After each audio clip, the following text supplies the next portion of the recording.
નમસ્કાર વિદ્યાર્થી મિત્રો, સ્વાગત છે આપનું આજના લેક્ચરમાં। આજનો આપણો લેક્ચર 10મા ક્રમનો છે અને ચેપ્ટર 4થા ક્રમનો છે, એટલે આપણે અડધે પહોંચી ગયા હોય એવું લાગી રહ્યું છે, કારણ કે આગળના ચેપ્ટરોમાં MCQ ઓછા છે, એટલે આપણે ફટાક દઈને પૂર્ણ થઈ જવાના છે। આ અગાઉ 1800 જેટલા MCQનો અભ્યાસ કરેલ છે, જે આપ પ્લેલિસ્ટમાં જોઈને જોઈ શકો છો। ચેપ્ટર 4 જળ સંપત્તિ, તો એના પ્રશ્નો આપણે જોઈએ। જલાવરણ કોને કહે છે? તો પૃથ્વીની સપાટી ઉપર પથરાયેલી સમગ્ર જળ રાશિને જલાવરણ કહે છે। પૃથ્વી પરનો જળ વિભાગ કયા નામે ઓળખાય છે? તો હાઇડ્રોસ્ફિયર। પૃથ્વી પર કયા ગોળાર્ધમાં જલીય ભાગ વધારે છે? તો દક્ષિણ ગોળાર્ધમાં। પૃથ્વીના કુલ ક્ષેત્રફળના લગભગ કેટલા ટકા ભાગ પર પાણી છે? તો 71%। ત્યારબાદ પૃથ્વી પર જળ પ્રાપ્તિના મુખ્ય 3 સ્ત્રોત કયા છે? તો વૃષ્ટિય જળ, પૃષ્ઠીય જળ અને ભૂમિગત જળ। જમીન સપાટીની નીચે ઉતરેલા પાણીને ખાલી જગ્યા તરીકે ઓળખવામાં આવે છે, તો ભૂમિગત જળ। ત્યારબાદ જોઈએ વૃષ્ટિય જળ। પૃથ્વીની સપાટી અને વાતાવરણમાં પાણીનું વરાળ, ઘન અને ફરીથી પ્રવાહીમાં રૂપાંતરિત થવાની પ્રક્રિયાને શું કહેવામાં આવે છે? તો જળચક્ર। ભૂગર્ભ જળનો સૌથી મુખ્ય સ્ત્રોત કયો છે? તો વરસાદ। ભેજવાળી હવાનું તાપમાન ખાલી જગ્યાથી નીચું જતાં ભેજ નાના હિમકણો રૂપમાં ફેરવાય છે, તો 0 ડિગ્રી સેલ્સિયસ। ત્યારબાદ વાતાવરણીય ભેજનું પ્રમાણ સૌથી વધુ ક્યાં જોવા મળે છે? તો વિષુવવૃત્ત પર। ધ્રુવ પ્રદેશો અને ઊંચા અક્ષાંશ તરફ જતાં ભેજનું પ્રમાણ ક્રમશઃ ઘટે છે। આર્દ્રતાના મુખ્યત્વે કેટલા પ્રકાર છે? તો 3: નિરપેક્ષ આર્દ્રતા, વિશિષ્ટ આર્દ્રતા અને સાપેક્ષ આર્દ્રતા। કોઈ નિશ્ચિત સમયે હવાના 1 ઘન મીટર કદમાં રહેલા ભેજના વજનને શું કહે છે? તો નિરપેક્ષ આર્દ્રતા। ત્યારબાદ આગળ જોઈએ, કોઈ નિશ્ચિત તાપમાને 1 કિલોગ્રામ હવામાં રહેલા ભેજને તે હવાની ખાલી જગ્યા કહે છે, તો સ્પષ્ટ અથવા વિશિષ્ટ આર્દ્રતા। નિશ્ચિત તાપમાન અને દબાણે નિશ્ચિત કદની હવામાં રહેલા ભેજ અને તે જ હવાની ભેજ ધારણ કરવાની ક્ષમતાના ગુણોત્તરને શું કહે છે? તો સાપેક્ષ આર્દ્રતા।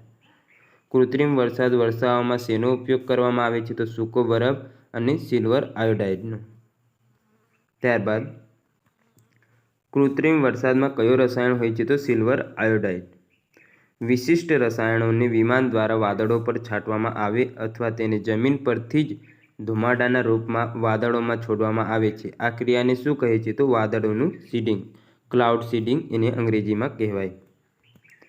ત્યારબાદ છે પૃષ્ઠીય જળ। પૃષ્ઠીય જળમાં કોનો સમાવેશ થાય છે? તો સમુદ્ર, નદીઓ, સરોવર અને તળાવનો। પૃથ્વી પર ઉપસ્થિત કુલ જળના લગભગ કેટલા ટકા જળ મહાસાગરોમાં આવેલ છે? તો 97%। કયો ક્ષાર સમુદ્ર જળમાં સૌથી વધુ જોવા મળે છે? તો NaCl, જેને કહેવાય સોડિયમ ક્લોરાઇડ, મીઠું। ક્ષારતા એટલે શું? તો 1 કિલોગ્રામ સમુદ્ર જળમાં ઓગળેલા ક્ષારીય પદાર્થોની કુલ માત્રાને ક્ષારતા કહેવાય। નદી નાળ એટલે શું? તો જ્યાં નદીઓનું મીઠું પાણી સમુદ્રના ખારા પાણીમાં મળે તેને નદી નાળ કહેવાય। ત્યારબાદ આગળનો ટોપિક છે ભારતની નદીઓ। ભારતની નદી પ્રણાલીને કયા 2 જૂથમાં વિભાજિત કરવામાં આવે છે? તો 2: હિમાલયની નદીઓ અને દ્વીપકલ્પીય નદીઓ। ત્યારબાદ જોઈએ, હિમાલયની નદીઓ કેવા કાંપનું નિર્માણ કરે છે? તો પંખાકાર। ભારતની સૌથી મોટી હિમનદી સિયાચીન કઈ પર્વત શૃંખલામાં આવેલ છે? તો કારાકોરમ। કયા પ્રદેશને 5 નદીઓનો પ્રદેશ કહેવામાં આવે છે? તો પંજાબ। સિંધુ નદીનું ઉદ્ગમ સ્થાન જણાવો? તો તિબેટમાં માનસરોવર નજીક બોખરચુ હિમનદીમાંથી તેનો ઉદ્ભવ થાય છે। સિંધુ નદીનું ઉદ્ગમ કઈ પર્વત શ્રેણીમાંથી થાય છે? તો કૈલાસ। કાશ્મીર ક્ષેત્રમાં જાસ્કર, શ્યોક, નુબ્રા, હુંજા વગેરે નદીઓ શાખારૂપે કઈ નદીને મળે છે? તો સિંધુને। સિંધુની 5 સહાયક નદીઓ પાકિસ્તાનમાં કયા સ્થળે તેને મળે છે? તો મિથાનકોટ। ગંગા અને સિંધુ વચ્ચે જળ વિભાજકનું કામ કોણ કરે છે? તો અંબાલા શહેર। સિંધુ નદી ભારતના કયા જિલ્લામાંથી વહે છે? તો લદ્દાખના લેહમાંથી। ત્યારબાદ આગળ જોઈએ, સિંધુની સૌથી મોટી સહાયક નદી કઈ છે? તો ચિનાબ। ચિનાબને બીજા કયા નામે ઓળખવામાં આવે છે? તો ચંદ્રભાગા। ચિનાબ કઈ 2 નદીઓના સંગમથી બને છે? તો ચંદ્ર અને ભાગા। ભારત અને પાકિસ્તાન વચ્ચે સિંધુ જળ સંધિની મધ્યસ્થતા કોના દ્વારા કરવામાં આવી? તો વિશ્વ બેંક દ્વારા. ભારત અને પાકિસ્તાન વચ્ચે સિંધુ નદીના પાણીની વહેંચણીના સંબંધે કયા વર્ષે સિંધુ જળ સંધિ કરવામાં આવી? તો 1960માં. ત્યારબાદ સિંધુ જળ સંધિ કરાર અનુસાર સંપૂર્ણ જળ રાશિનો કેટલો ટકા હિસ્સો ભારતને ઉપયોગ માટે મળશે? તો 20%. બ્રહ્મપુત્ર નદીનું ઉદ્ગમ સ્થાન જણાવો? તો ચેમાયુંગડુંગ ગ્લેશિયર. બ્રહ્મપુત્ર નદીનું ઉદ્ગમ સ્થાન કયા દેશમાં આવેલું છે? તો તિબ્બતમાં. ત્યારબાદ આગળ જોઈએ, બ્રહ્મપુત્રાને તિબેટમાં કયા નામથી ઓળખવામાં આવે છે? તો ત્સાંગપો. બ્રહ્મપુત્ર નદીને અરુણાચલ પ્રદેશમાં કયા નામથી ઓળખવામાં આવે છે? તો દિહાંગ. યારલુંગ ત્સાંગપો નદી જ્યારે ભારતમાં પ્રવેશ કરે છે પછીથી કયા નામથી ઓળખવામાં આવે છે? તો બ્રહ્મપુત્ર નદી. GPSSBમાં પૂછાયેલ છે પ્રશ્ન એટલે મહત્વનું ધારવું. વિશ્વનો સૌથી મોટો નદી દ્વીપ માજુલી કઈ નદી પર આવેલ છે? તો બ્રહ્મપુત્ર. વિશ્વનો સૌથી મોટો નદી માજુલી દ્વીપ કયા રાજ્યમાં આવેલ છે? તો અસમમાં. કઈ એકમાત્ર નદી પુરુષવાચક નામ ધરાવે છે? તો બ્રહ્મપુત્ર. જળજથ્થાની દ્રષ્ટિએ ભારતની સૌથી મોટી નદી કઈ છે? તો બ્રહ્મપુત્ર વિશ્વમાં ચોથો ક્રમ ધરાવે છે, જે ચીનમાંથી થઈને ભારતમાં પ્રવેશે છે, અરુણાચલ પ્રદેશમાંથી. નામચા બરવા પાસેથી અંગ્રેજી યુ આકારે વળાંક લઈ ભારતના કયા પ્રદેશમાં બ્રહ્મપુત્ર નદી પ્રવેશે છે? તો અરુણાચલ. રેડ રિવર તરીકે કઈ નદી ઓળખાય? તો બ્રહ્મપુત્ર. ખાસ યાદ રાખવું. ભારતની તોફાની નદી કઈ છે? તો બ્રહ્મપુત્ર. કઈ નદી એ તેના માર્ગમાં અનેક નાના ટાપુઓ રચ્યા છે? તો બ્રહ્મપુત્રાએ. ભારતમાં વહેતી સૌથી લાંબી નદી તો એ આવશે ગંગા, 2525 કિલોમીટર. ગંગા નદી કિનારે વસેલું સૌથી મોટું શહેર? તો કાનપુર. ગંગા નદીની પ્રણાલી કયા આકારની છે? તો વૃક્ષાકાર. હુગલી કઈ નદીની શાખા છે? તો ગંગાની. ભારતમાં સૌથી વધુ વ્યસ્ત જળમાર્ગ કઈ નદીમાં આવેલ છે? તો હુગલીમાં. ગંગા નદી પદ્મા બાંગ્લાદેશના કયા સ્થળ પાસે બાંગ્લાદેશમાં જમુના નામે ઓળખાતી બ્રહ્મપુત્ર નદીને મળે છે? તો ગ્વાલુન્દો સ્થળેથી. ગંગા નદી બાંગ્લાદેશમાં કયા નામે ઓળખાય છે? તો પદ્મા. ગંગા અને બ્રહ્મપુત્રનો સંયુક્ત પ્રવાહ બાંગ્લાદેશમાં કયા નામથી ઓળખાય? તો મેઘના. ભારતમાં સૌથી મોટો નદી બેસિન કઈ નદીનો છે? તો ગંગાનો. ગંગાના મુક્ત ત્રિકોણ પ્રદેશને કયા નામે ઓળખવામાં આવે છે? તો સુંદરવન. ત્યારબાદ કઈ નદીના મુક્ત ત્રિકોણથી બનેલું જંગલ સુંદરવન તરીકે જાણીતું છે? તો ગંગાના. ગંગા નદી કયા સમુદ્રને મળે છે? તો બંગાળના ઉપસાગરને. ભારતની કઈ નદીને સૌ પ્રથમ જીવિત વ્યક્તિઓનો દરજ્જો આપવામાં આવ્યો છે? તો ગંગાને. અલકનંદા અને ભગીરથી નદી કયા સ્થળ પાસે એકબીજાને મળે? તો દેવપ્રયાગ, ઉત્તરાખંડ ખાતે. રુદ્રપ્રયાગ પર કઈ બે નદીના સંગમ થાય છે? તો મંદાકિની અને અલકનંદાનો. પ્રયાગ ખાતે પવિત્ર ત્રિવેણી સંગમમાં ગંગા, યમુના અને ત્રીજી નદી ખાલી જગ્યા હોય છે? તો સરસ્વતી. ગંગોત્રી અને યમનોત્રી કયા રાજ્યમાં આવેલ છે? તો ઉત્તરાખંડમાં. કઈ નદીઓ હિમાચલ પ્રદેશમાંથી વહે છે? તો બિયાસ, ચિનાબ, રાવી, સતલજ અને યમુના. ત્યારબાદ દરિયા કિનારે ન મળતી હોય તે ભારતની સૌથી લાંબી નદી કઈ છે? તો યમુના, જેની લંબાઈ છે 1375 કિલોમીટર, જે ગંગામાં સમાઈ જાય છે, એની સહાયક નદી છે. મહાકાલી નદી પર પુલ નિર્માણ માટે ભારતે કયા દેશ સાથે કરાર કર્યા? તો નેપાળ સાથે. કઈ નદી ભારત અને નેપાળ વચ્ચે સીમા બનાવે છે? તો શારદા અથવા કાલી. ત્યારબાદ આગળ જોઈએ, ભારતના વડાપ્રધાન નરેન્દ્રભાઈ મોદી દ્વારા ત્રિપુરા અને બાંગ્લાદેશ વચ્ચેના મૈત્રી સેતુનું ઉદ્ઘાટન કરવામાં આવ્યું. આ સેતુ કઈ નદી પર નિર્માણ પામ્યું છે? તો ફેની નદી પર.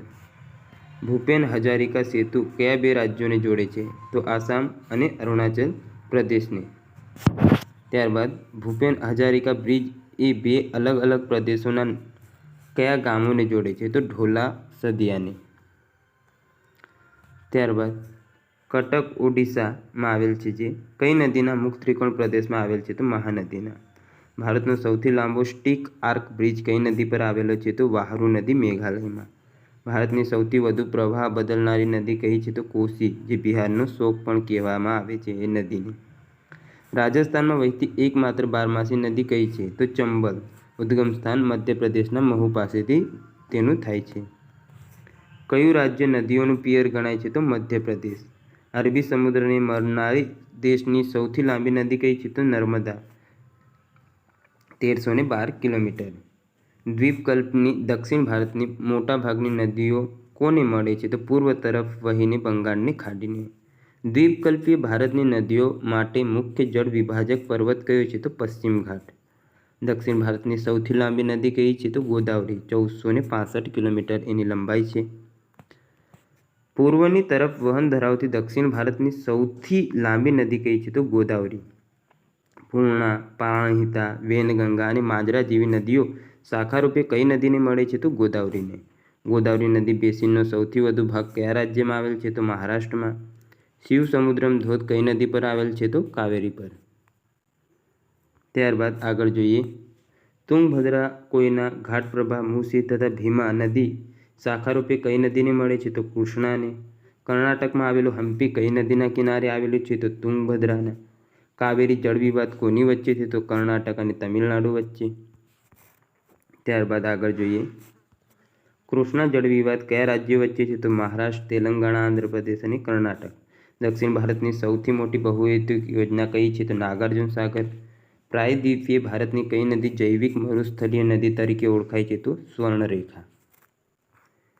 આગળ જોઈએ, દ્વીપકલ્પીય ઉચ્ચ પ્રદેશની કઈ નદીઓને બાદ કરતા બધી નદીઓ પૂર્વ તરફ વહીને બંગાળની ખાડીને મળે છે? તો નર્મદા અને તાપી, જેઓ આપણા ગુજરાતમાં પ્રવેશ કરે છે. હરણફાળના સ્થળેથી તાપી અને નર્મદા આપણે છોટાઉદેપુરના શું નામ છે, હાલ નામ નહીં યાદ આવ્યું, પણ છોટાઉદેપુરથી પ્રવેશ કરે છે.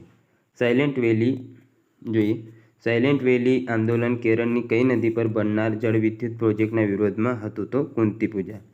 ભારતમાં કુલ કેટલા અખાત આવેલા છે? 3. કચ્છનો અખાત, ખંભાતનો અખાત અને મન્નારનો અખાત. ભારતમાં સપાટી પરના જળનો કેટલો ભાગ વહીને બંગાળની ખાડીમાં જાય છે? તો 3જો ભાગ. જળપ્લાવિત ક્ષેત્ર એટલે શું? તો ઝરણા શાખાઓ દ્વારા બનતો નદી બેસિન વિસ્તાર. હવે જોઈએ આગળ ગુજરાતની નદીઓ. ગુજરાતનો જળ પરિવાહ ભૌગોલિક લાક્ષણિકતાઓના સંદર્ભમાં કેટલા વિભાગમાં વહેંચાયો છે? તો 3. કચ્છ, સૌરાષ્ટ્ર અને તળ ગુજરાત. ગુજરાતમાં કુલ કેટલી નદી આવેલી છે? તો 185. કચ્છમાં કેટલી છે એમાંથી? તો 97. સૌરાષ્ટ્રમાં તો 71 અને સૌથી ઓછી તળ ગુજરાતમાં 17 જેટલી. ગુજરાતની સૌથી મોટી નદી જળ જથ્થાની દ્રષ્ટિએ કઈ છે? તો નર્મદા, એટલે પહોળાઈમાં આપણે કહી શકીએ આમ. ગુજરાતની સૌથી લાંબી કહીએ તો એ આવશે સાબરમતી, જે 371 કિલોમીટર ટોટલ, ને ગુજરાતમાં કહીએ તો 3, 2, 1 એટલે ઊંધા 1, 2, 3 એવી રીતે યાદ રાખી લેવાના. અટલ બ્રિજ કઈ નદી પર બાંધવામાં આવ્યો છે? તો સાબરમતી પર. આ યાદ રાખવું. આગળ જોઈએ, ગુજરાતની કુંવારિકા એટલે અંતસ્થ નદીઓ કઈ કઈ છે? તો બનાસ, સરસ્વતી, રૂપેણ, મચ્છુ, બ્રાહ્મણી અને ફાલ્ગુ. કુંવારિકા નદી એટલે શું? તો સમુદ્રમાં તેના અંતિમ પ્રવાહ મળ્યા વિના રણમાં સમાઈ જાય તેવી નદીઓને આપણે શું કહીએ છીએ? તો કુંવારિકા નદીઓ.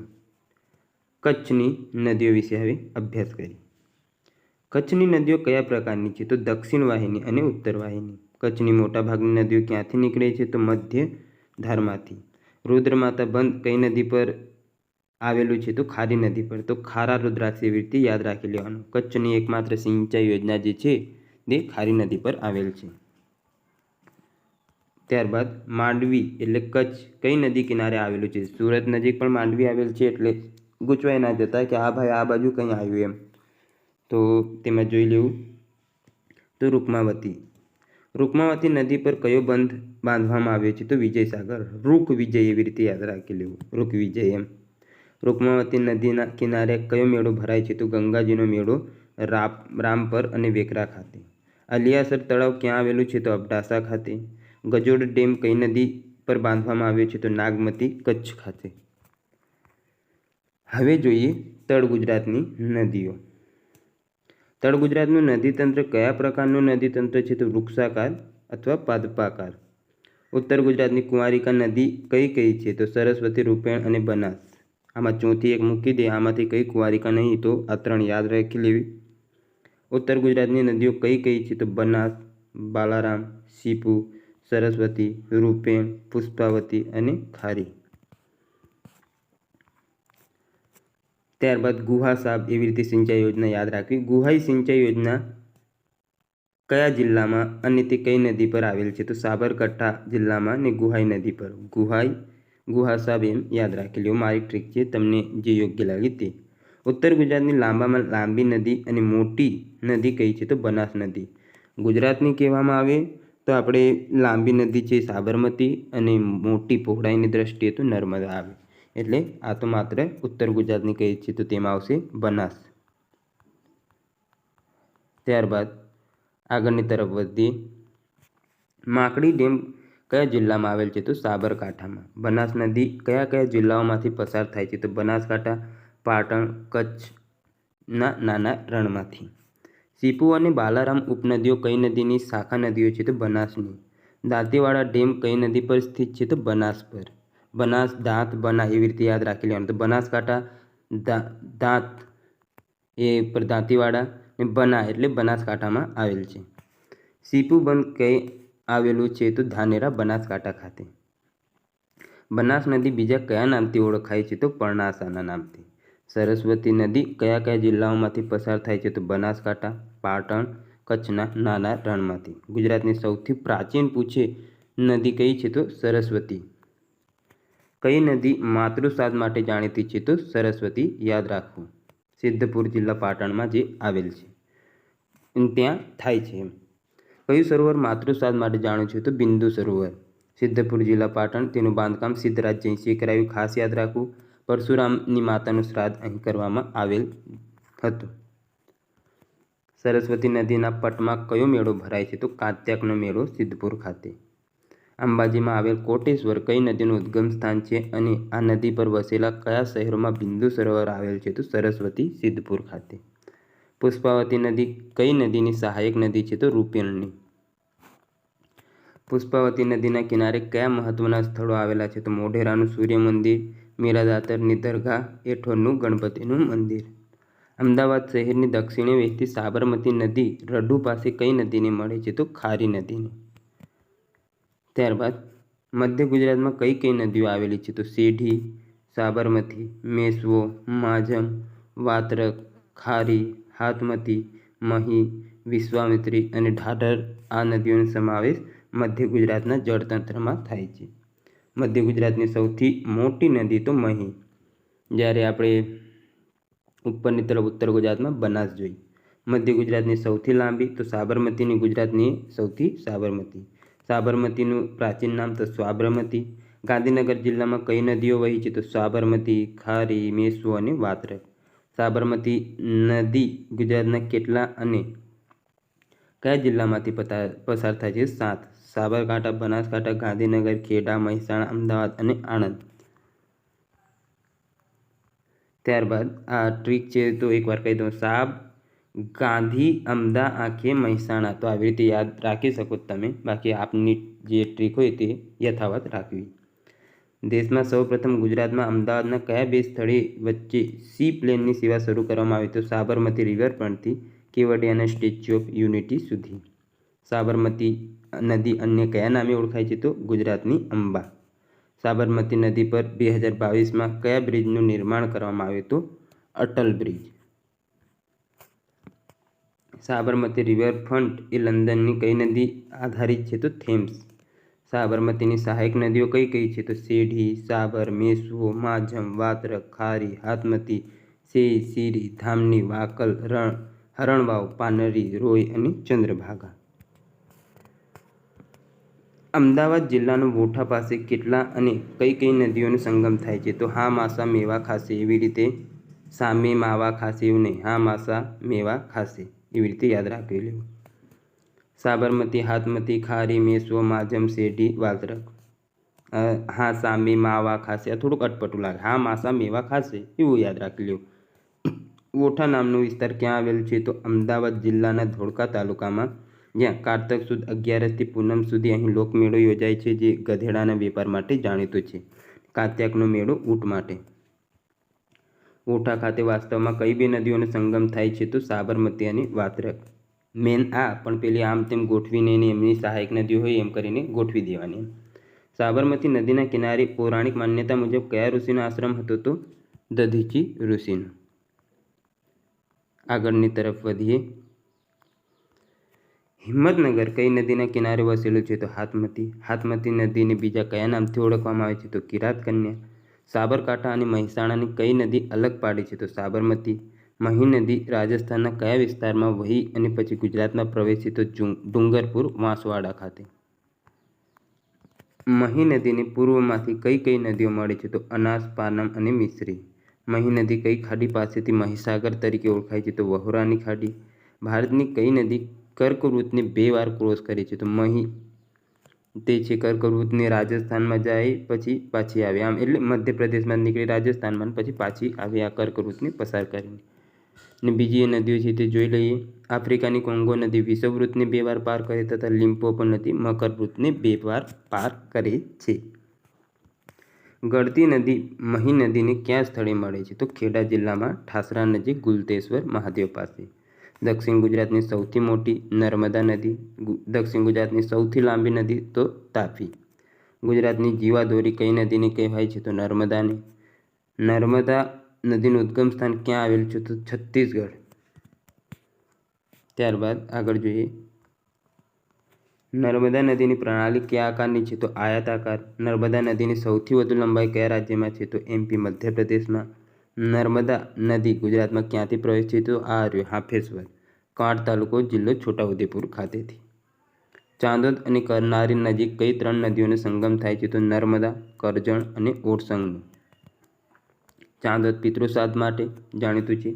ચાંદોદ અને કરનાળી વચ્ચે નર્મદા, કરજણ, ઓરસંગ નદી કયા સ્થળે ત્રિવેણી સંગમ રચે છે? તો વ્યાસ ખાતે.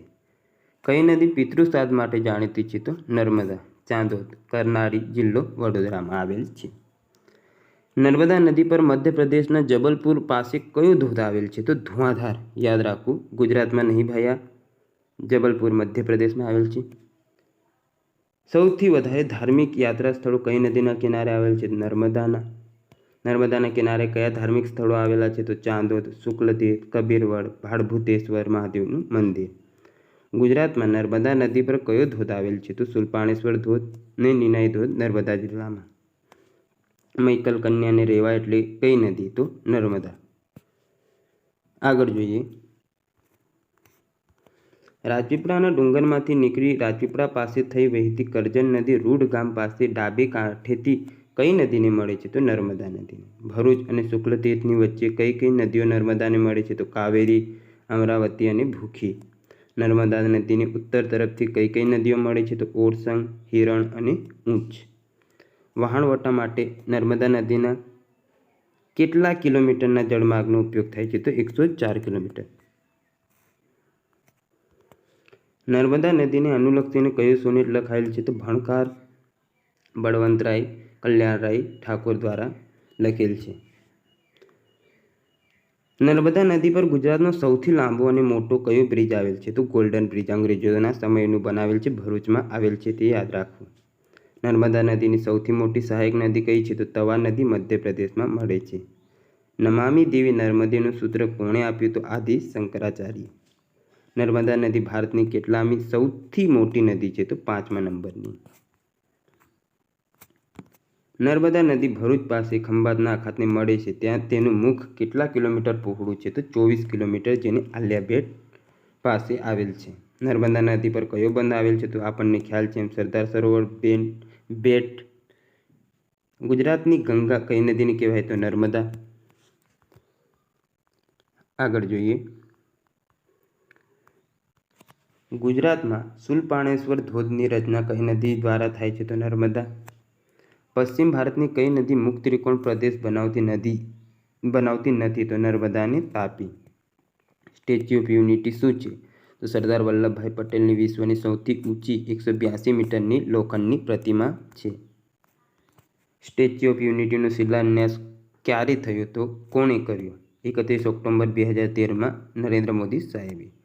Statue of unity Kevadia colony ખાતે કયા જિલ્લામાં આવેલ છે? તો નર્મદા. સ્ટેચ્યુ ઓફ યુનિટીની ડિઝાઇન કોના દ્વારા તૈયાર કરવામાં આવી? તો રામબાનજી સુથાર દ્વારા. વારસામાં પૂછાઈ શકે. સ્ટેચ્યુ ઓફ યુનિટીનું નિર્માણ કઈ કંપની દ્વારા થાય છે? L&T લાર્સન એન્ડ ટિબ્રો કંપની દ્વારા. કરજણ નદી પર કયા જિલ્લામાં કરજણ બંધ બાંધવામાં આવેલ છે? નર્મદા. ગુજરાતની કઈ નદીને મગરોની નદી તરીકે ઓળખવામાં આવે છે? તો વિશ્વામિત્રી. કઈ નદી સૂર્યપુત્રી તરીકે ઓળખાય છે? તો તાપી. તાપી નદી ગુજરાતમાં ક્યાં પ્રવેશે છે? તો હરણફાળ, તાપી જિલ્લાના નિઝર તાલુકામાં વ્યાલ ગામ પાસે. તાપીની સહાયક નદીઓ કઈ છે? વરેલી, ગીરવા, વાઘોર, અનેર, બોરી, પાંજરા, વાખી, બુરાઈ અને અમરાવતી. ઔરંગાની દક્ષિણે કઈ નદી આવેલી છે? તો પાર નદી. પાર નદીની દક્ષિણે કઈ નદી વહે છે? તો કોલક નદી. દક્ષિણ ગુજરાતની સૌથી પ્રદૂષિત નદી તો દમણગંગા. મધુવન પરિયોજના કઈ નદી પર બાંધવામાં આવી છે? તો દમણગંગા પર. મધ એવી રીતે યાદ રાખવાનું, મ પરથી મધુવન, દ પરથી દમણગંગા. ગુજરાતની દક્ષિણમાં આવેલી છેલ્લી નદી તો દમણગંગા, સૌથી વધુ પ્રદૂષિત. ગોળ માટે જાણીતું ગણદેવી કઈ નદીના કિનારે આવેલ છે? તો વેંગણિયા નદીના કિનારે. ગોળવે એવી રીતે યાદ રાખવાનું, એટલે ગોળ માટેનું જે છે આપણે ગણદેવી તે વેંગણિયા નદી કિનારે. ખાંડના કારખાના માટે કયા સત્યાગ્રહની ભૂમિ તરીકે જાણીતો બારડોલી કઈ નદીના કિનારે આવેલ છે? તો મીંઢોળા નદીના કિનારે. યાદ રાખી લેવું. 12મી એવી રીતે યાદ રાખવાનું, બારડોલી, મીંઢોળા. દેવ નદી પર બાંધવામાં આવેલ દેવબંધ કયા જિલ્લામાં આવેલ છે? તો પંચમહાલમાં. સુખી નદી પર બાંધવામાં આવેલ સુખી ડેમ કયા જિલ્લામાં આવેલ છે? તો છોટાઉદેપુર.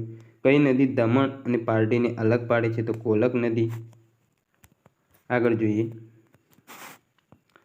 નર્મદા કરજણ સાથે કઈ નદી ત્રિવેણી સંગમ રચે છે? તેમજ નર્મદા નદી પર નારેશ્વર ખાતે કયા સંતનો આશ્રમ આવેલ છે? તો ઓરસંગ ખાતે શ્રી રંગ અવધૂત મહારાજનું.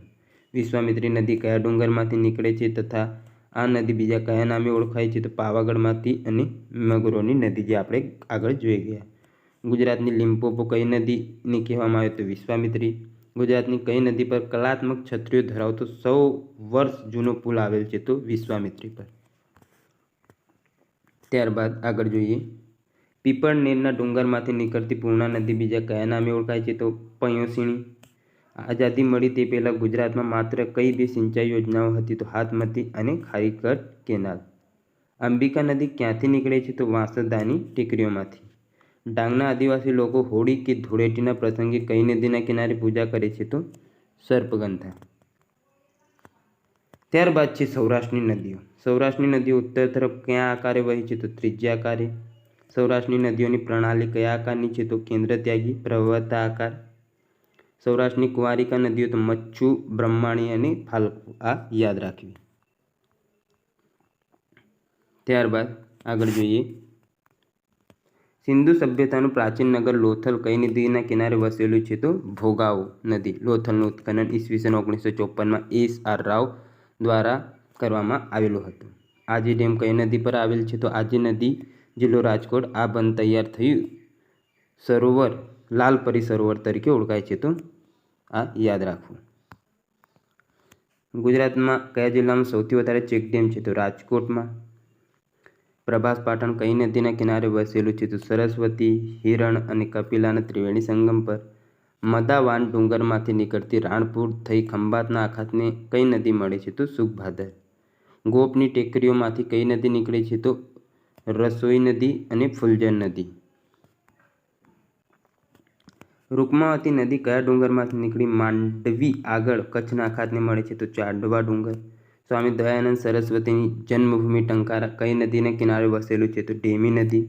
ગીરના જંગલમાંથી નીકળતી કઈ નદી કવિ શ્રી ઝવેરચંદ મેઘાણીએ અબોલા રાણીની ઉપમા આપેલી છે? તો રાવલ નદીની. જૂનાગઢ જિલ્લામાં આવેલ વિલિંગ્ટન ડેમ કઈ નદી પર બાંધવામાં આવ્યો? તો કાળવો નદી પર. સાની ડેમ કયા જિલ્લામાં આવેલ છે? જામનગર. ઊંટ બંધ કયા જિલ્લામાં આવેલ છે? તો ઊંટ 1 રાજકોટ ને ઊંટ 2 જામનગર. ગુજરાતમાંથી નીકળતી અને ગુજરાતમાં જ વહેતી સૌથી લાંબી નદી તો ભાદર. ભાદર નદી પર કયા બંધ છે? તો ભાદર નદી પર ભાદર ડેમ, નીલાખા ડેમ, તાલુકો ગોંડલ અને ભાદર શ્રીનાથગઢ, તાલુકો ધોરાજી. ઘેલો નદીને બીજા કયા નામે ઓળખવામાં આવે છે? તો ઉન્મત્ત ગંગા. ત્યારબાદ આગળ જોઈએ, કઈ નદી સૌરાષ્ટ્રની ગંગા તરીકે ઓળખાય? તો ભાદર. જામકંડોરણા કઈ નદી કિનારે આવેલું છે? તે કયા જિલ્લામાં આવેલ છે? તો ફોફળ જિલ્લો રાજકોટ. મચ્છુ નદી પર કયા કયા ડેમો બાંધવામાં આવે? તો મચ્છુ 1 ડેમ વાંકાનેર મોરબી ખાતે, મચ્છુ 2 મોરબી અને મચ્છુ 3 મોરબી ખાતે. સુરેન્દ્રનગરમાંથી પસાર થતી ભોગાવો નદી પર કયા કયા બંધ આવેલા છે? તો નાયકા બંધ તાલુકા મૂળી તથા ધોળીધજા વઢવાણ ખાતે. હિરણ 1 હિરણ જોઈએ તો એમાં હિરણ 1 અને હિરણ 2 ડેમ અનુક્રમે કયા તાલુકામાં અને કયા કયા જિલ્લામાં આવેલ છે? તો હિરણ 1 વિસાવદર જૂનાગઢ, હિરણ 2 તલાલા ગીર સોમનાથ. ઘેલો નદી કયા જિલ્લામાંથી પસાર થાય છે? તો બોટાદમાંથી, યાદ રાખવું. ભીમનાથ દેવાલય કયા નદીના કિનારે અને કયા જિલ્લામાં આવેલ છે? તો નીલકા નદી બોટાદ ખાતે. જામનગર કઈ બે નદીઓના સંગમ સ્થળ પર આવેલ છે? તો નાગમતી અને રંગમતી. પીરમબેટ અને માલબેંક ટાપુ કઈ જિલ્લાની નજીક આવેલ છે? તો ભાવનગર. ત્યારબાદ સૌરાષ્ટ્રવાસીઓ જ્યાં પિતૃ તર્પણ કરે છે એ દામોદર કુંડ ક્યાં આવેલ છે? તો જૂનાગઢમાં. ગુજરાત રાજ્યમાં કમલેશ્વર ડેમ કઈ નદી ઉપર આવેલ છે? તો હિરણ નદી પર. તો મિત્રો આપણા MCQ અહીંયા પૂર્ણ થાય છે અને આશા છે આજનો આ લેક્ચર આપને ગમ્યું હશે. હવે કરંટ અફેરનું એ લેક્ચર સાંજે 5 વાગે મૂકતો રહીશ, તો એ બાબતે થોડીક સાવચેતી રાખજો. મળીએ નવા લેક્ચરમાં, ત્યાં સુધી જોડાયેલા રહો.